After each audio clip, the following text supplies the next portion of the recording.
Let's get to the money. Let's get to the Money. Let's get to the Money. Let's get to the motherfucking money.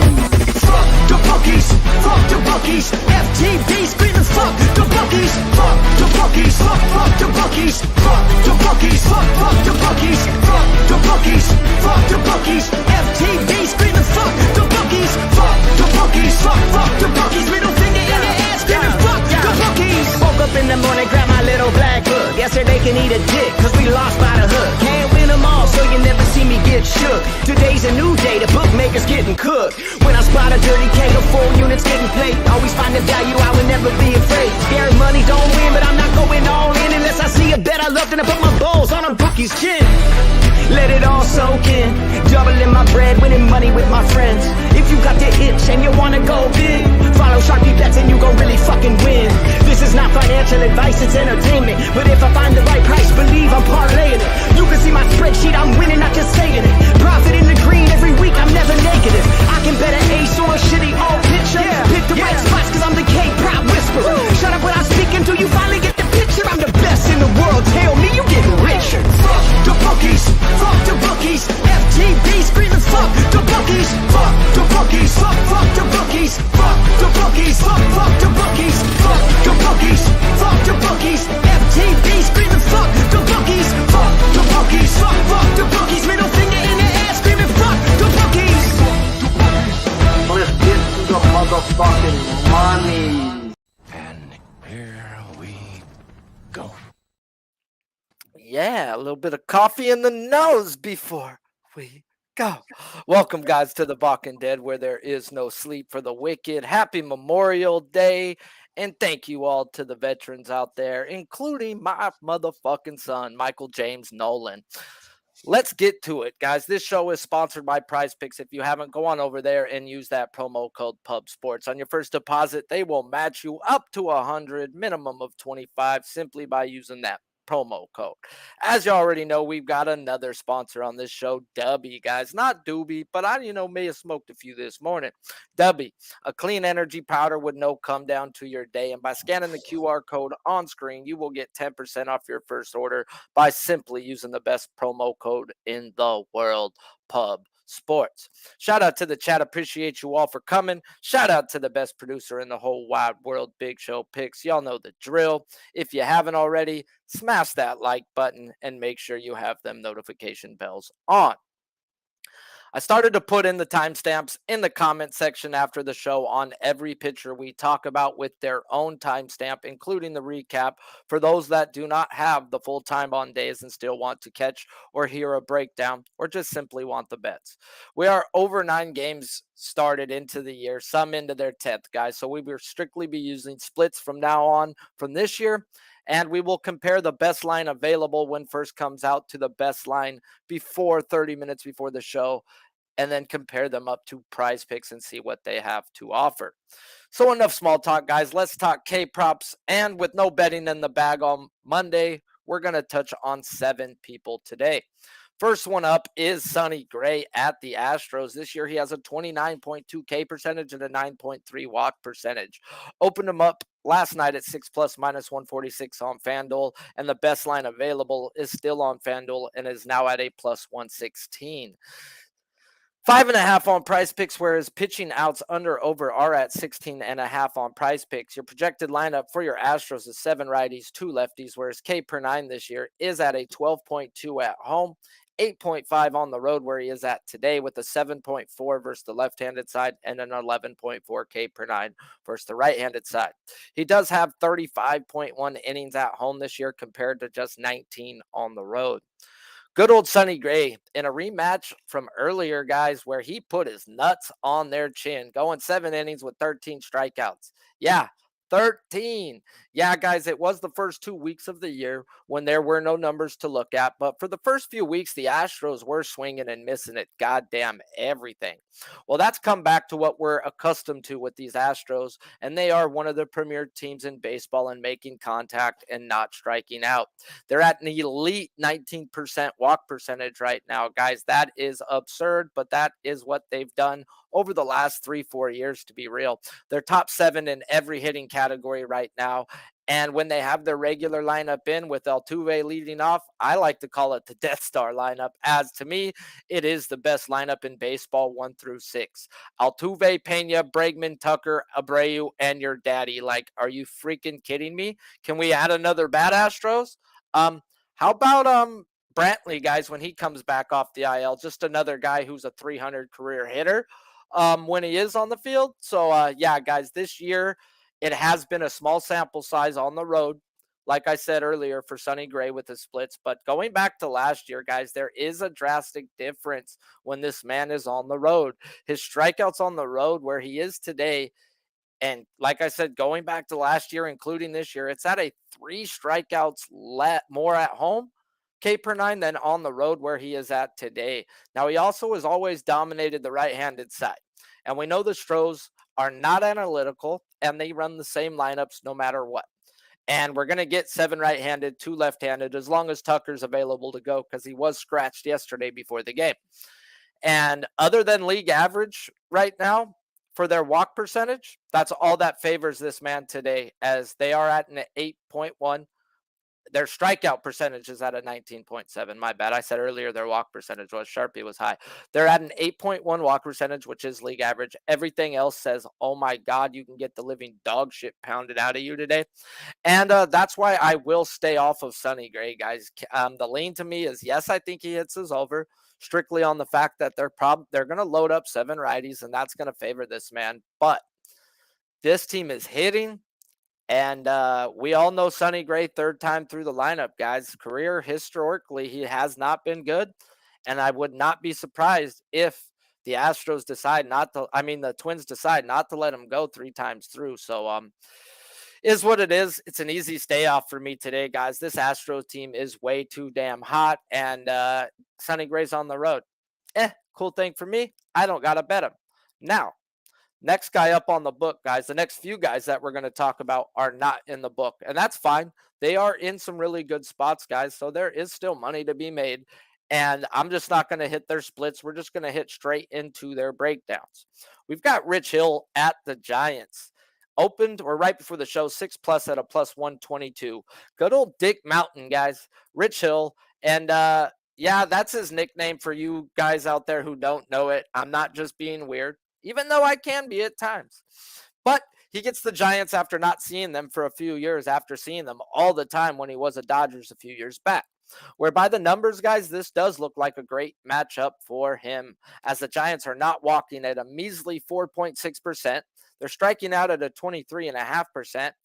And middle of the pack in hitting numbers. Now, if you're not going to be patient and take walks from Hill, you can be in for a long night, guys. And if we look at the adjusted walk to K percentage, we get a team hitting middle of the pack and striking out at a 25.3% clip. I like to go by league average walk percentage and adjust it 0.5% on the K percentage for every 1% they are off or above league average from the walk percentages. He had 7 or more guys in every start this year versus teams with a 24% K percentage or worse. So whether you single bet or you like to alt him, guys, this is a good spot for Rich Hill, and I would not be surprised if he goes out there and slings it. Now, what I won't be surprised, guys, is if he does go out there and hit 7 or more strikeouts today, like he should and he has done in the past 3 spots, then I might actually have to add Rich Hill to my freaking book, which I really don't want to be betting this man. But at the end of the day, if he's going to shine in the spots where he's supposed to shine and get the shit kicked out of him other times, then so be it. And even if he does get the shit kicked out of him tonight and still hit 7, I still going to put him in that book, guys, because at the end of the day, strikeouts do not correlate with totals, whether it's sides, totals, nothing. You can pitch 7 innings, have a great game and cash. You can pitch 4 innings and get the dog shit kicked out of you and still cash, guys. Yes, I'd rather be on the first game, but at the end of the day, we got to do what we got to do. So, Taj motherfucking Gibson, you are my hero. You are Team Sharpie's hero. And say goodbye to the 5.5, guys. This dude is a fucking legend. He's a beast. And shout out to my producer, Big Show Picks, who's into the card business and collecting cards. And I've never been into that. And I've talked to this man about starting my collection, and it will be on Taj motherfucking Gibson, guys. I love you. I got to give you some money back. So let's talk about the next guy who's not in the book, who I may actually bet, and that's Michael Soroka at these A's. 5+ at plus 115. The 28th pick overall in the 2016 draft. And Soroka looked like an emerging ace when he finished 13-4 with a 2.68 ERA in 2019. And then he placed second in the NL Rookie that year, along with 6th in the National League Cy Young voting. Then the injury bug came, and while recovering from one issue, he ran into another. And the best ability is availability, and he missed the last 2 seasons. This year in AAA, he has a 4.3 ERA with a 35-11 strikeout to walk ratio, and however, seems to have turned the corner in his last 2 starts, which did include a 6-inning, 8-strikeout outing. Now, the Braves have had plans for this guy, and they are not the type of organization to rush someone up. And if the Braves think he's ready, then so do I. And he gets a matchup to be brought into that favors this young man. And the Braves knew that bringing him into it, guys. Oakland is one of the worst teams in the league versus right-handed pitchers all year and over the last 15 days, where they're walking league average, striking out at a godly 30%, and bottom 3 in every hitting category. So yes, this seems like a spot to get in, but for me, I need the lineups before I can say yes on a K-prop. As we look at his career splits, he has had an issue striking out left-handed bats with a 6K per 9 compared to an 8.1 from the right-handed side. Now, if you're looking to drop him down to win, I would be careful, guys, but the Braves should win.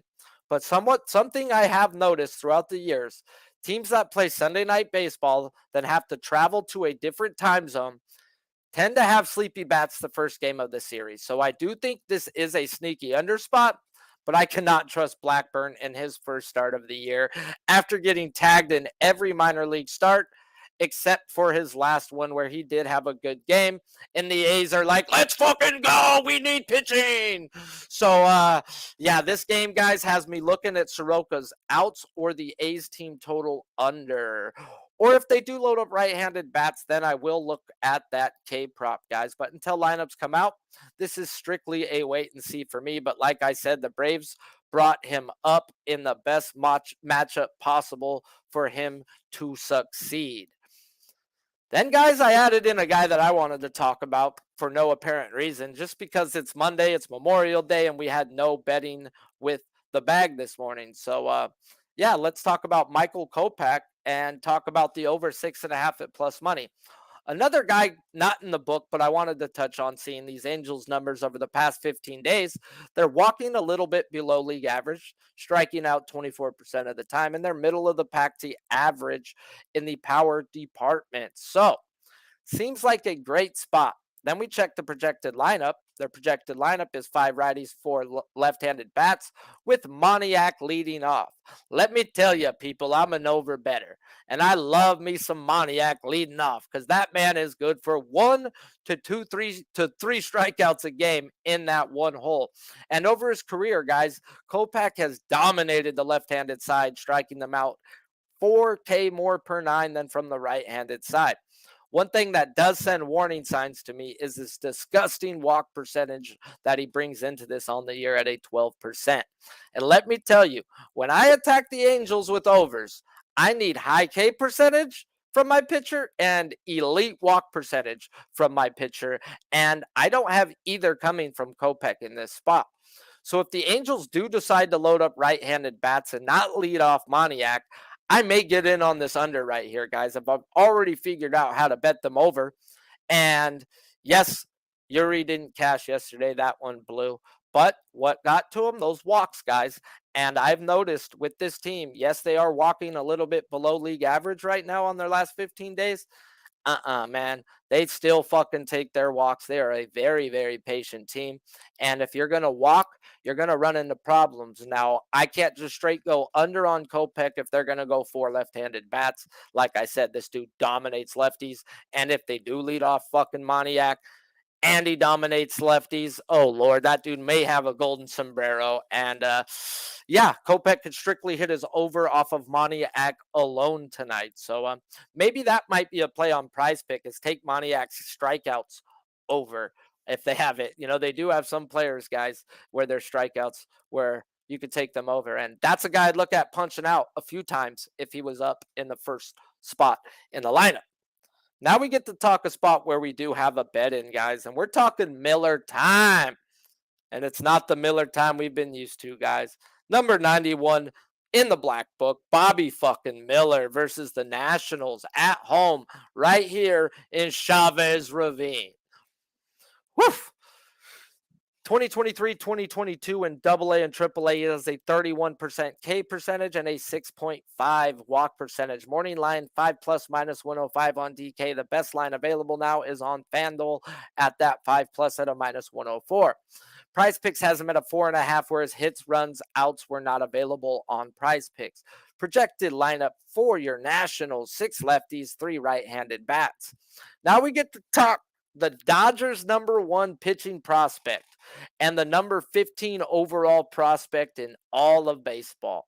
Bobby Miller, guys, a true 4-pitch pitcher who averages 99 on his fastball. And after getting the call up last week versus the Braves, going 5 innings, 4 hits, 1 earned runs with 5 punchies, it looks like the kid may be here to stay. And one reason why we didn't get the call up earlier, guys, is because his fastball command, which at times can leave him. Well, today we get the Nationals, who over the last 15 days, yes, they haven't been striking out, but they've also been walking at a godly 6.7%, and they are top 5 batting average, OPS, and 10th in isolated power. So it says they've been stroking the ball. Well, who have they seen in those 15 days, guys? Because let's just look at it. They seen Max Scherzer, who went 5 innings with 6 strikeouts. He did pretty good in that game. Yuri Perez did just fine, 5 innings, 6 strikeouts. Edward Cabrera went 5 innings with 6 strikeouts. The only pitcher they got into our book that they got to, guys, and they didn't even really get to him that day, was Hugh Darvish. And he went 6 innings, and his strikeouts were down, and he was pulled at 80 pitches, and he didn't get there because why? Because they pulled him at 80, and I know this because I was on his outs and lost by the hook that day, guys, because there was 2 lefties in that Nationals lineup, and they wanted to go to a reliever in that spot in that part of the game, which, whatever, it's baseball. I get it. So the fact of the matter is we're getting a 4.5 on a guy because they know nothing about him. He faced one of the elite teams and not striking out last week, one of the elite fastball hitting teams in his first ever start, and it came on the road, guys. We talked about butterflies. You normally want your guy's first start to be at home, so he's the first guy on the mound, and he gets into his regular routine, guys. This dude throws 99 with just ease. He doesn't try to throw that hard, guys, and this man is legit.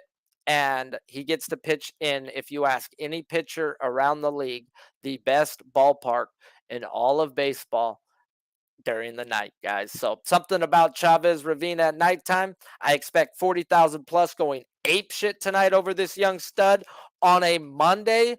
And me being one of them, guys, as I will be sitting at my house rooting this full over that 4.5 as I'm on the over 4.5 at minus 105 on Bobby fucking Miller, guys. Enjoy yourself some Miller tonight, guys. And it may not be the Miller we talk in the next game.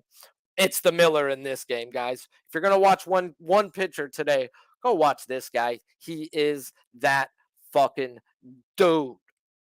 Now, we're going to talk about this game. We're going to talk about both sides. And as with Hill and Soroka, guys, and Kopech, the next guy up, he ain't in the book, so we're not going to hit his splits.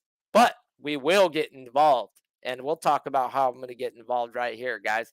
Domingo Germán at the Mariners. His over 5.5 is at minus 123 on Caesars, where his under 5.5 is at minus 119.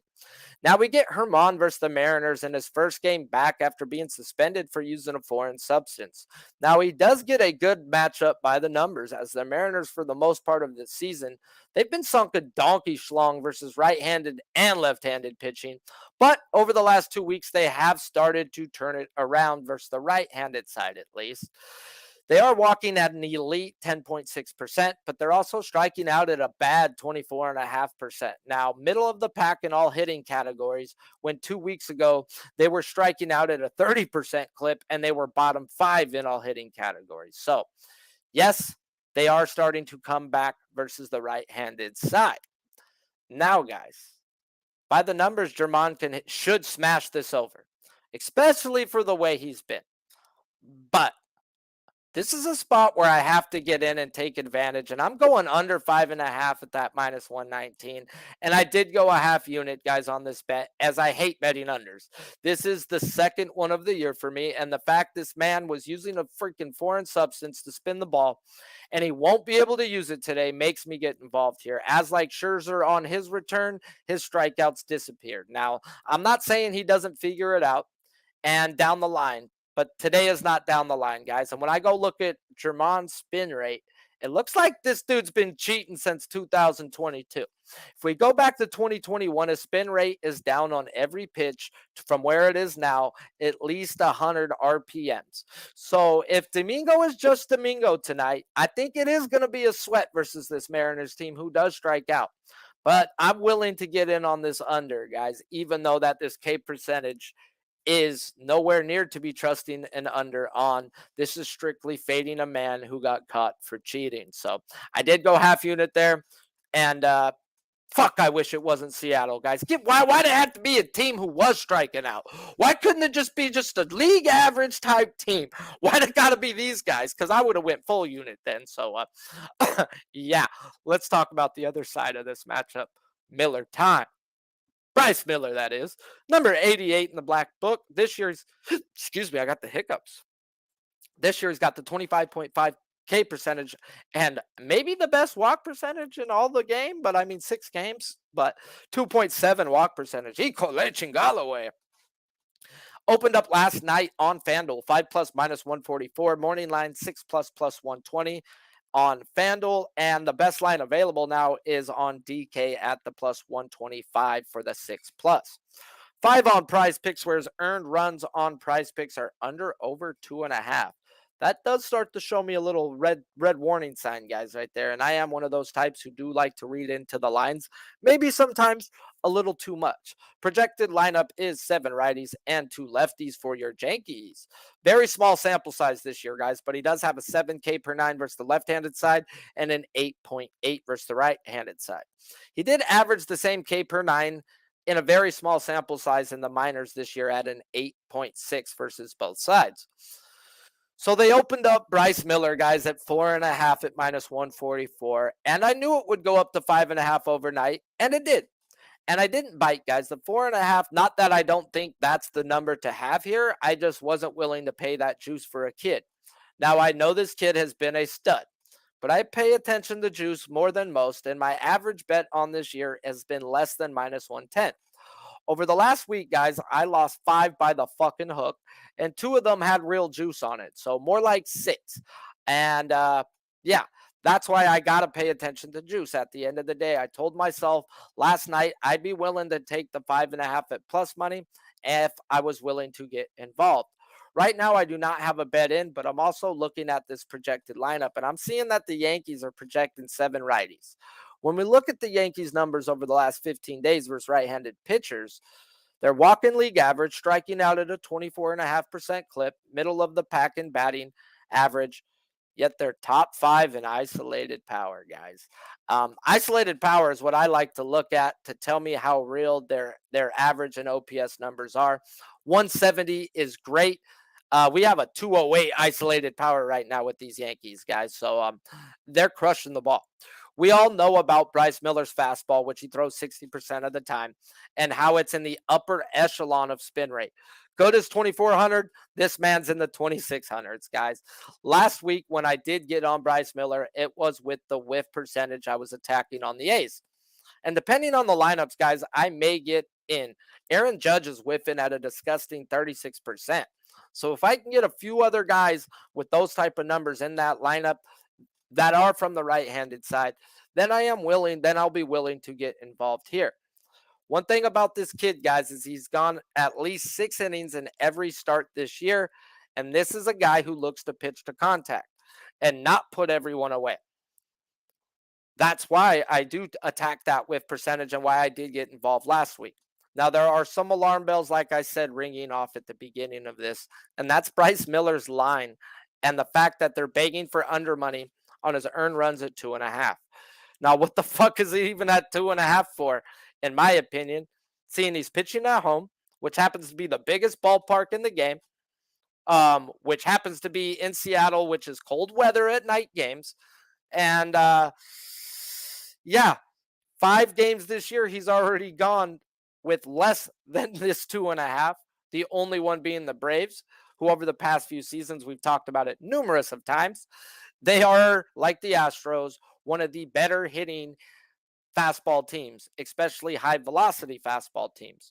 So the fact that this man has gone 5 games already this year, giving up less than 1 earned run in those games and 0 earned runs in more games than he gave up 1. And the fact they're putting it at 2.5, there's just something ringing in my head like wop, wop, wop, wop. Like this dude may get cracked tonight, guys. But like I've said, guys, strikeouts do not correlate to totals. But also with a kid, when you're betting on a kid, if a guy starts to get hit hard, they're going to pull him earlier than what they would pull a veteran in, guys. They don't want these guys' egos getting crushed. At the end of the day, bad game. You sit them down a little earlier, guys. So be very careful getting involved with Bryce Miller today. Yes, if they do load up a bunch of righties, that should favor him. And if I do put a bet out on Bryce Miller, I will tweet it out. So if you're following me at Sharpie's Bets, if I do pull the trigger on him, you will hear from me. If I don't, then you just didn't. Then I didn't. I'm just okay watching the game and trying to figure it out, guys. At the end of the day, I'm content trying to figure some stuff out. And at 2.5 earned runs is screaming at me right now, like, this dude's getting popped today. So at the end of the day, I got to lean on him right now. If I do put the bet out, I will let you know. If you're just tuning in for the recap, fellas, please smash the like button. It does help the algorithms more than you know. Today on the Balking Dead Memorial Day version, we started the day with Sonny Gray, and it's just a lean, but the lean is over on his K-prop. But I also think he gets taken to the woodshed while doing so. Then we talked a few guys not in the book in good spots. That were Rich Hill with the Giants, Michael Soroka at the A's, and I don't bet people not in my book. But Hill to me is over or nothing. And Soroka, I may actually get involved with once the lineups do come out. I need a bunch of righties. Then we talked Kopech, guys. And if the Angels decide to give me a bunch of righties and not lead Moniak on leadoff spot, I may actually look at that man's under today. Then we got into the over that we do have bet. My guy, soon to be your guy, the Dodgers' #1 prospect, Bobby Miller. And how I'm on the over 4.5 at -105 in his second ever start, and it's coming at Chavez Ravine. Then we talked my second under of the year, and I put a half unit on Domingo Germán under 5.5 -119.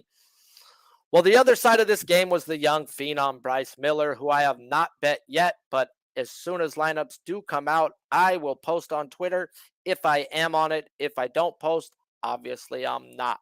I am at Sharpie's Bets on Twitter.